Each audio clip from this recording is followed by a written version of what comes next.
परंपरा से चलते आया। पहले हमारे यहाँ ग्रंथ नहीं थे, मौखिक परंपरा से चला। फिर बाद में स्वार्थी लोग भी घुस गए, उन्होंने ग्रंथ में कुछ घुसा दिया जो बिल्कुल गलत है। तो उन ग्रंथों की, उस परंपरा के ज्ञान की फिर एक बार समीक्षा आवश्यक है। द लाइव टीवी, सच सबसे आगे। दोस्तों, आरएसएस और बीजेपी शायद आज के दौर में जो करे वो सब कुछ माफ है, साथ खून माफ है, ऐसा लोग पूछ रहे हैं। क्योंकि मोहन भागवत जी जो है आरएसएस के प्रमुख, सरसंघ चालक, उन्होंने फिर से एक ऐसा बयान दे दिया है जिससे कई लोगों की भावनाएं आहत हुई हैं, लेकिन शायद बोलने का दम नहीं है तो विवाद खड़ा नहीं हो रहा है। आप भी सुनिएगा, आपको भी हैरानी होगी कि बार बार इस तरह के बयान देना और धार्मिक आस्थाओं के जो लोग जिनकी मान्यताएं हैं उन पर सीधे तौर के ऊपर आहत करना उनकी भावनाओं का, ये सिर्फ शायद आरएसएस चीफ होने की वजह से विवाद का केंद्र बिंदु नहीं बनता है। लेकिन हंगामा तो खड़ा होता है, पर उसको शायद कहीं छिपा दिया जाता है। आखिर ऐसा क्या कह दिया है आरएसएस के सरसंघ चालक मोहन भागवत जी ने, आप भी सुन लीजिए।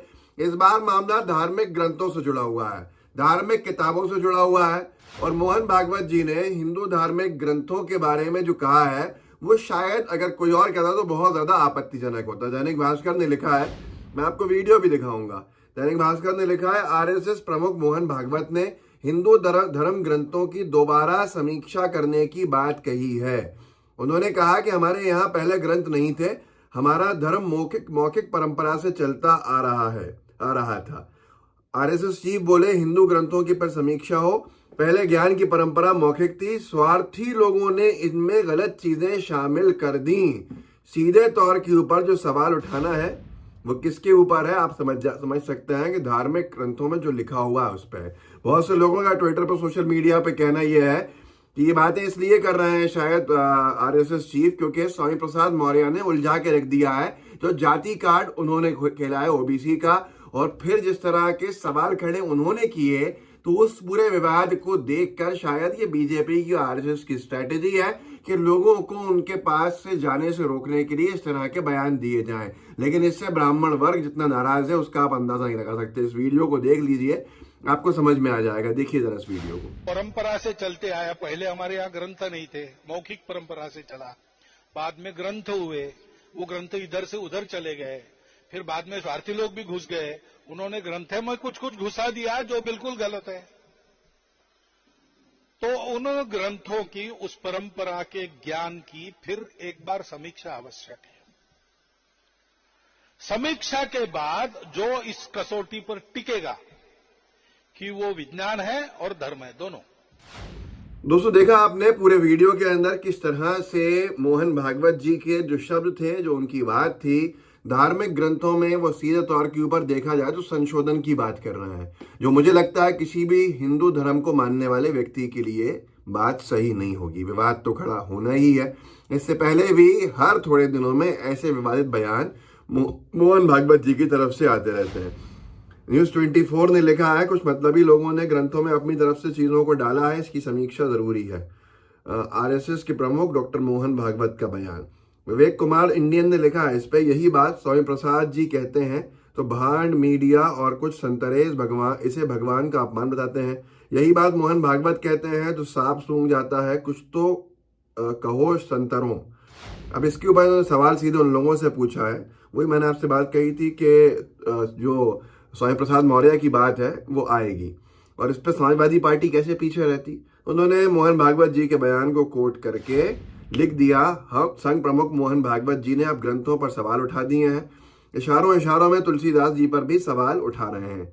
इससे पहले भागवत जी पंडितों के बारे में भी बोल चुके हैं। अब कोई भाजपाई, कोई योगी, कोई मोदी, कोई कथित धर्म रक्षक, साधु संत महात्मा मोहन भागवत पर सवाल क्यों नहीं खड़े कर रहा। तो ये समाजवादी पार्टी ने बड़ी टाइमिंग से ये ट्वीट किया है, जिसका जवाब शायद किसी के पास नहीं है। और कैसे कहेंगे, तो सबके ही माई बाप हैं। पूरी विचारधारा जो है वो इनके ही नीचे घूमती है, इन्हीं के आसपास घूमती है। मोहन भागवत जी ने तो और भी कहा, दैनिक भास्कर ने लिखा है, नए सिलेबस में जुड़ रही हैं वो चीजें जो पहले नहीं थी। मेरी हैरानी इस बात की होती है, अंग्रेजी में एक शब्द सेलेक्टिव आउटरीच। सेलेक्टिव आउटरीच वो होता है जब आप विवाद, आपको आपका जो गुस्सा होता है किसी इशू को लेकर, वो इंसान को देखकर हो, चीजों को देखकर हो, कहाँ गुस्सा होना है कहाँ नहीं होना है। मिसाल के तौर पर एक व्यक्ति ने आपको गाली दी, दो व्यक्तियों ने आपको गाली दी। एक व्यक्ति जिसका धर्म मुस्लिम था तो उसको आपने बुरा भला कहना शुरू कर दिया, या एससी कैटेगरी से आता था, हमारा एससी भाई बहन था, उसको बुरा भला कहना शुरू कर दिया, उसको लेकर धमका भी दिया, उसको लेकर सारी राजनीति भी कर ली। लेकिन दूसरा व्यक्ति जो आपको गाली दे रहा है वो आरएसएस से आता है, बीजेपी से आता है, तो आप एकदम खामोश हैं। ऐसी कई जगह पे हमने चीजें देखनी और ये बीजेपी का असली चाल चरित्र चेहरा दिखाता है। भास्कर ने आगे लिखा, भागवत ने कहा कि भारत का पारंपरिक ज्ञान का आधार बहुत बड़ा है, हमारी कुछ प्राचीन किताबें खो गईं, जबकि कुछ मामलों में स्वार्थी लोगों ने इनमें गलत दृष्टिकोण डाला। लेकिन नई शिक्षा नीति के तहत तैयार किए गए सिलेबस में वैसी चीजें भी शामिल हैं जो पहले नहीं थी। अब यहाँ पर ये बड़ा विषय है जो सवाल उन्होंने करा है, क्योंकि उन्होंने सीधे हिंदू धर्म ग्रंथों की बात करी है, किसी और चीज की बात तो बाद में आती है। और यहाँ पर सवाल उनका उठ जाता है, मतलब जो कई सदियों से हमारे हिंदू धर्म के साथी भाई बहन पढ़ते आ रहे थे, मोहन भागवत जी को आरएसएस को मतलब अब इस बात पे आपत्ति है क्या? ये बड़ा सवाल है, उनको जवाब देना चाहिए। और ये पहली बार नहीं है। मोहन भागवत जी ने अभी 25 दिन पहले कहा था अपने भाषण के अंदर बंबई में, दैनिक भास्कर ने लिखा था, मोहन भागवत बोले सिर्फ अपना पेट भरना ही धर्म नहीं, जाति भगवान ने नहीं पंडितों ने बनाई, ईश्वर के लिए हम सब एक हैं। अब इसके ऊपर हंगामा खड़ा हो गया था। आज तक ने लिखा था, मोहन भागवत के बयान पर छिड़ी जुबानी जंग, महंत बोले ये व्यवस्था पंडितों ने नहीं राजनीति ने बनाई। इसके बाद मोहन भागवत जी पे एक एफआईआर दर्ज करने भी पहुंच गए, केस भी हो गया।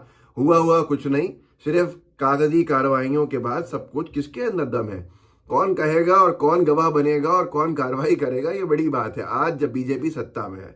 जी न्यूज ने लिखा था, मोहन भागवत रामचरितमानस विवाद के बीच जाति को लेकर संघ प्रमुख मोहन भागवत ने कह दी ये बड़ी बात।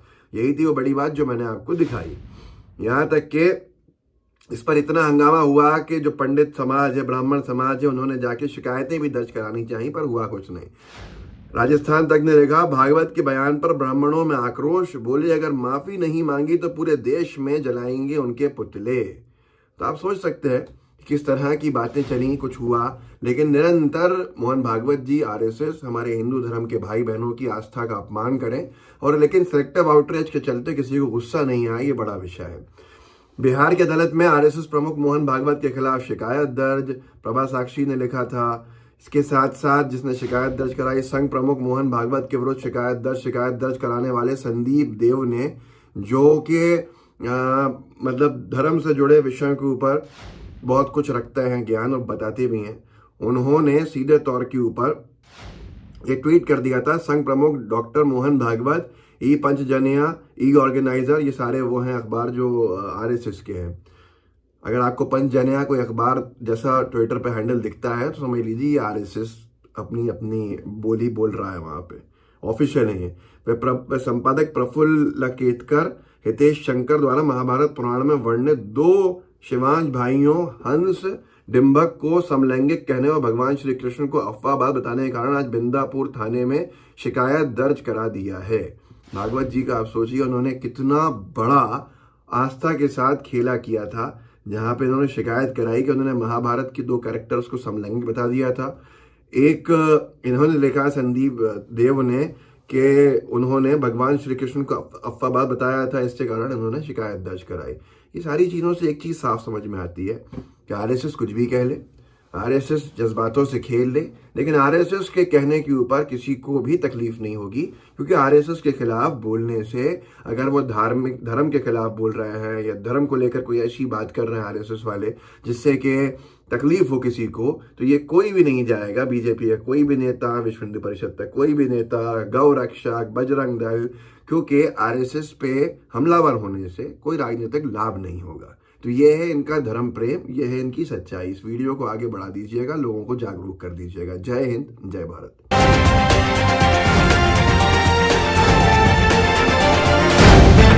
द लाइव टीवी, सच सबसे आगे।